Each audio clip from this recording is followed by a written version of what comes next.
Ayan, hello po, Boodle Finds 222. Sabi niya, good day po. Ask ko lang po sana SDN21 po kasi GR ko, Golden Retriever. Sinosobran ko po lagi food niya pero based sa charting ng kilogram, underweight po yung German Golden Retriever ko. 6 months, tapos sa comments sa baba, 6 months old yung Golden Retriever niya, parang 11.5 kilograms lang daw.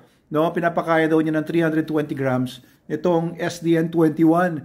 Ma'am, kasi yung SDN21, I do not recommend it for growing puppies, especially rapidly growing puppies like your Golden Retriever. Kasi po, ang pinakamaganda po talaga dyan is SDN42, yung mataas ang protein content. Kung SDN28, pwede pa, nasa 28% ang protein content, itataas nyo lang yung consumption. Kapag ka SDN42 po, kung itong pinapakain nyo sa Golden Retriever nyo, your Golden Retriever, kung ang ideal weight niya is 15 kilograms, you have to feed 150 grams per day lang nito. Pero since ang pinapakain nyo po is SDN21, opo, kailangan nyo nga doblehin. Ngayon, kung ang taas-taas talaga ng metabolismo ng aso nyo, Golden Retrievers are known to be active dogs and rapidly growing sila kasi malaki talaga yung Golden Retriever.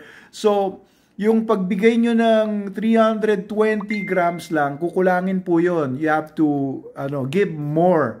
Kasi SDN21, ang ano naman yan, kapag SDN21 talaga, gusto niyo ipakain, tapos yung aso niyo is, ideal weight niya is 150 grams, ang minimum na dapat bigay niyo is 300 grams. So, minimum po yung binibigay niyo.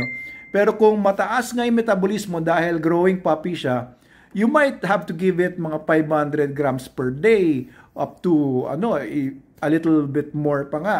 Kasi po, SDN21, kalahati lang po yung protein niya compared dito sa SDN42. Okay, for puppies, recommended ko 42. Pwede na rin 28, pero the best talaga is 42.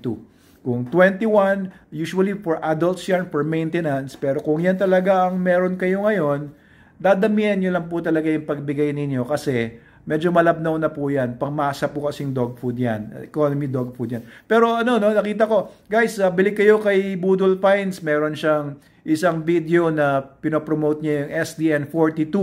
Baka naubos na yung 42 po ninyo tapos nag-shift kayo sa 21. Medyo dadamihan niyo po talaga yung bigay. Baka dodoblehin niyo po yung bigay niyo kung ang bigay niyo dati ay ganito. Dodoblehin niyo kung SDN21 yan. Ngayon, may mga dogs din naman. No? Hindi kasi lahat ng mga Golden Retriever ay pare-pareho yung size.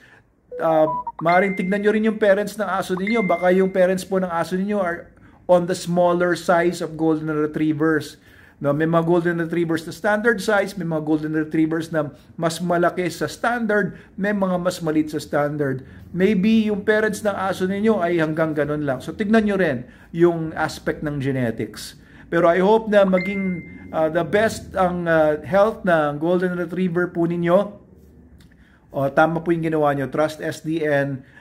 SDN42, kung SDN21 po kayo ngayon, balitaan niyo po ako kung ano po maging resulta. Damihan niyo lang po kung gusto niyo mag-gain pa ng weight, mag-gain po ng muscle mass yung dog ninyo. Nakita ko sa videos niya, yung Golden Retrievers niya, parang ang bait-bait ng aso po ninyo. And usually, females are less bigger or, less massive than males.